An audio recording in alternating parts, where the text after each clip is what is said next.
Hello! Ātro video rubrika. Jau kādu brīdi galvā ir tēma, vai vajag lasīt Bībeli. Šeit, pagaidi, kas tas vispār pa jautājumu? Protams, ka vajag. Šeit es ātri gribu nodalīt tādu lietu, ka cilvēkiem ir dažādas, dedzības dzīvē.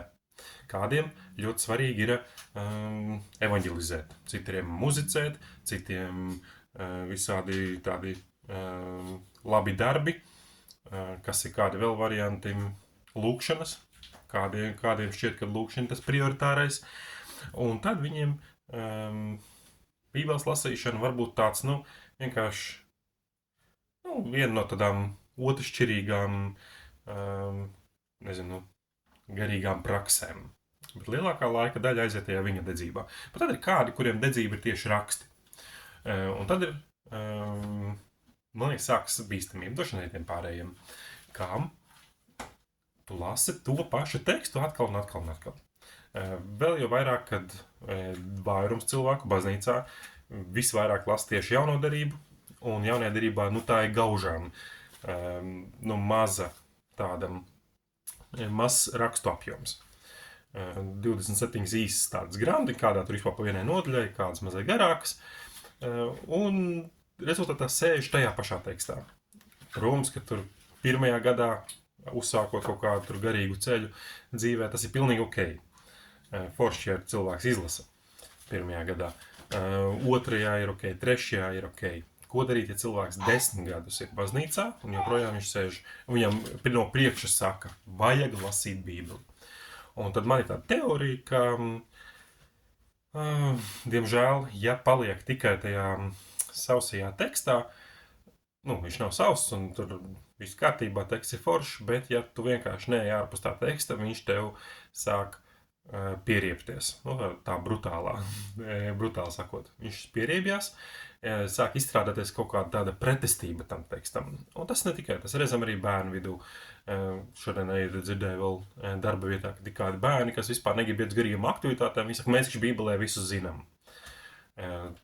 Vienkārši kaut kā viegli paņemts, un tad viņi, tur varbūt nav iepazīstināti kādu plašāku pasauli, bet arī, man liekas, ka pieaugušiem viņi iesprūst un viņiem sāk pieriepties tas teksts. Tā ir redzēts pat tie, kas arī mācās garīgā kalpošanā, ir tāda pretestība. Tad, mana tāda atziņa, Bībeli lasīt nevajag. Tad ir daudz punkts. Un tur varētu, kādu lai termiņu iesaka? Labi, vairāk kā 5 gadus pēc kārtas. Tad lasīšanu ir jāaizstāj ar studēšanu. Ja tu paliec lasīšanā 10 gadus, tev viņa pieriepsies. Vai arī tev vienkārši dedzība ir pilnīgi cita, un Bībelē tu reizēm iegriezies, lai dabūtu kādu jaunu iedvesmu lūkšanai, jaunu iedvesmu slavēšanai, psalmos atrodi kādu jaunu foršu frāzi, tad to pilnīgi pietiek. Bet ja Bībele ir kāda regulāra prakse, ka, teiksim, 2 reizes nedēļā vismaz lasi Bībeli, tad tev viņa būs piegriezusies. Un sāksies daudz nepatīkamas blaknes. Tāpēc, man liekas, ir jāpāriet uz studēšanu. Un tad ātri vienā minūtē apstāstīšu, kā es pats svētīts ar šo Bībeles lasīšanas ceļu. Aiz muguras biblioteka ātri izskriesim. Tā, ar ko tad lai sāk? Šis tas ir pirkts, šis tas ir mantots. Vispār pirmajā gadā es sāku, pirmie tādi sistemātiskie komentāri, ko es sāku lietot, bija mājaslapa toldot.ru. Tur ir rašī komentāri un ļoti forši iet. Kādu brīdi gāja, tad likās, vajag kaut ko vairāk, jo tur kaut ko saprot, kaut ko nē. Ir tāda Tora Sančīno, tāda paliela grāmata, te ir jau viss nodelis, bet ja ierakstat Tora Sančīno, baigi stilīgi. Mani kolēģi palīdzēja finansiāli dabūt, izmaksāja 60 eiro. Bet, viņu, es domāju, varbūt arī kaut kur dabūt lētāk. Bet, arī, mēs ieguldamies telefonos, visu kaut kur, iespējams, ka ir tā vērts ieguldīties arī rakstos. Ļoti, protams, ka es lasu komentārus primāri Torai, un Torai ir ļoti daudz, bet vienkārši tikai par svētību.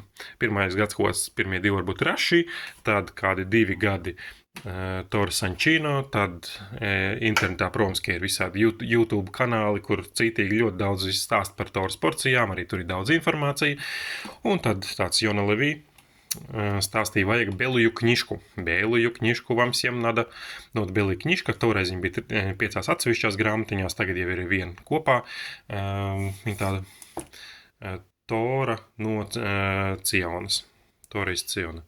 Superīgs komentārs, bet vēl vairāk, vēl labāks ir pats teksts. Tā ir arī viena lieta, kad bieži vien īpaši latviešu valodā tulkojums ir, gribās teikt čāpīgs, vai viņš ir tāds nolīdzināts. Tā kā pēc Jāņa Kristītāja, kur visi kalni ir nolīdzināti un visas ielejas aizpildītas. Šeit ir atstāta viss nesaprotamās vietas, viss kā ir oriģinālā, nekur tulks nav mēģinājis iebāzt savu skaidrojumu, ļaujot, atstājot vietu tev skaidrot pašam.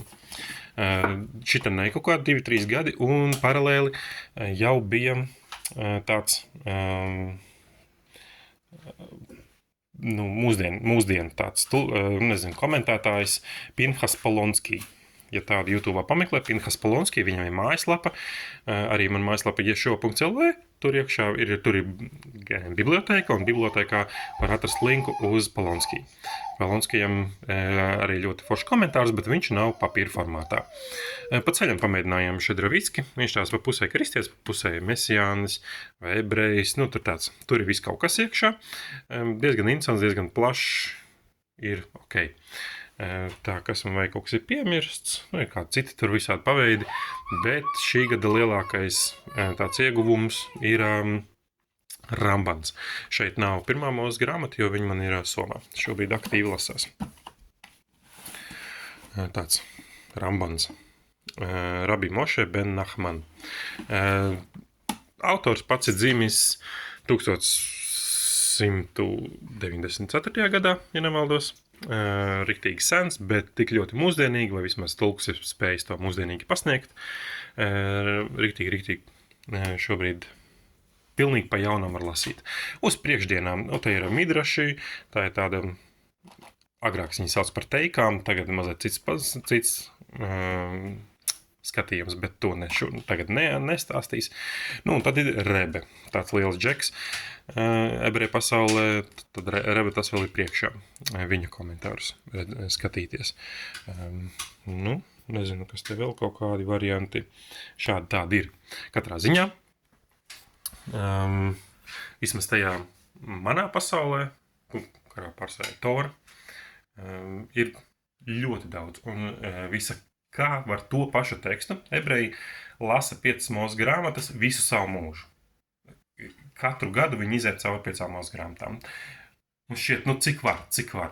Bet te jūs redzat, viņi katru gadu lasa pilnīgi savādāk Toru. Vai katrus 2, nezinu, man, vidēji aiziet 2 gadi uz vienu kaut kādu tādu materiālu. 2 reizes pārlasot, tad jau ir, jo šķiet, ka ir kaut kas var iet tālāk. Un tādā veidā viņi visu mūžu lasa, un nekad viņiem neapnīk. Viņi lasa vēl daudz ko citu, ne tikai 5 mūsu grāmatas. Bet pat 5 mūsu grāmatas var katru gadu lasīt pilnīgi savādāk. Dēļ tā, ka tiek izmantota papildus literatūra. Kristīgajā pasaulē bieži vien šās te mudinājums tik bieži neskan, un tad saka, vajag lasīt Bībeli. Mana atziņa, Bībeli lasīt nevajag. Bībeli vajag studēt, un ilgāk pa 5 gadiem nevajag turēties pie pamatteksta. Savādāk sākas blaknes. Visādas sliktas emocijas attiecībā uz rakstiem. Bet, ja atņem visu kaut ko talkā, tad brīnišķīgi tur var turēties arī visu mūžu, un nekas nevienā brīdī neapniks. To novēlu jums. Ja kāds skatās, kas pirms tam ir redzējis plakātiņu par to, ka šajās nedēļas, līdz jaunam gadam nedēļas nogalēs tiek tādas Toras studijas, atvērtā tipa tiek organizētas Āgenskalnē Latvijā. Tad, zināt, tur bija kļūdiņa, bija ielikta šajā nedēļā svētdiena, bet, protams, tā ir sestdiena. Visi citi datumi arī ir sestdienas, un arī šajā nedēļā tā ir sestdiena. Ja kāds atnāks, mēs to Rambanu skatāmies. Kaut kāds interesants lietas, varbūt kāds jautājums no viņa ņemam. Tāpēc, jums iesaku pārstājiet lasīt Bībeli. Sāciet studēt. Un tad jau, līdz citai tēmai.